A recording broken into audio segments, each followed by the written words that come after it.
চলো তোমাদের বলি যে 10 জানুয়ারি কী ছিল। এই দেখো সকালে দেখতে পাচ্ছ লুচি, আলুর দম আর বোঁদে। এই দিয়ে রোদে পিঠে রোদ লাগিয়ে মেয়ে আর আমি ব্রেকফাস্ট সেরে নিচ্ছি। তারপরে একটু সাজুগুজু করে ফটোশ্যুট করলাম। আসলে 10 জানুয়ারিটা ছিল আমার বার্থডে।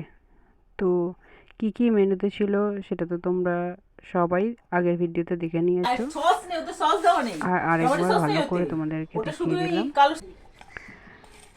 এত কিছু খাওয়া যায় বলো তো একদিনে? তাই এবার থেকে আমি বলেছি বাড়িতে যে বার্থডে উইক সেলিব্রেশন করতে। বার্থডের দিনই শুধু পায়েস হবে, আর বাদ বাকি সব দিন একদিন মাছ মাংস এইভাবে হবে। এখনো শেষ করতে পারছি না, দুদিন ধরে বুঝলে প্রচুর খাওয়া দাওয়ার আয়োজন ছিল। যাই হোক, এইভাবে দিনটা কাটিয়েছি খুব মজা করে, আনন্দ করে। দেখো টেবিলে এত কিছু নিয়ে বসেছি, কিছুই খেতে পারিনি।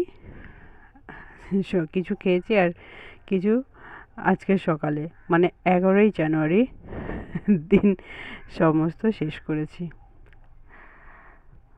এইভাবে কাটলো আমার 10 জানুয়ারির দিনটা খুব মজা করে।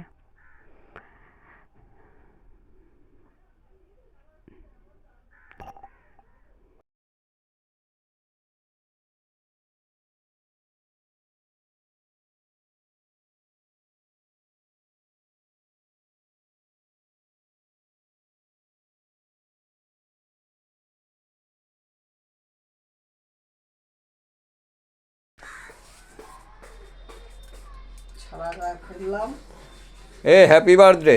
Happy birthday, happy birthday. Shoe পড়ে গেল। আচ্ছা একটা থালা দিয়ে এটা ঢাক। এত কিছু করেছে, কি যে খাবো কি খাবো না বুঝতে পারছি না। ডাল এখানে আছো, ডাল, 5 রকম ভাজা, আলু ভাজা, বেগুন ভাজা, পার্শে মাছ ভাজা, গাজর ভাজা, বিনস ভাজা, চিংড়ি মাছ, পনিরের তরকারি, কাতলা মাছের কালিয়া, পার্শের কালিয়া, পার্শের ঝাল, চিকেন, চাটনি, এই যে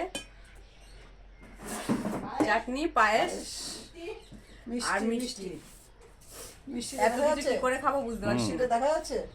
রাখো একসঙ্গে থাক। না থাক না, রাখা যাবে না। এটা এই ফাঁকায় ঢোকা, কাকার থালাটা দুই চলে যাক। দেখি কাক বসুন, আমি খেতে দিয়ে দিই। বসো বসো, বসে যাও, খেতে বসে যাও। হ্যাঁ দাঁড়া, ওদেরটা একটু। বড়দের আশীর্বাদ নিয়ে দিনটা শুরু করেছিলাম। দিনটা খুব ভালোই কেটেছে, আনন্দে মজায় কেটেছে। আর এই হলো একটা ছোট্ট গিফট। তো ভিডিওটা কেমন লাগলো জানিও, আর আমার চ্যানেলটি সাবস্ক্রাইব করে আমার পাশে থেকো।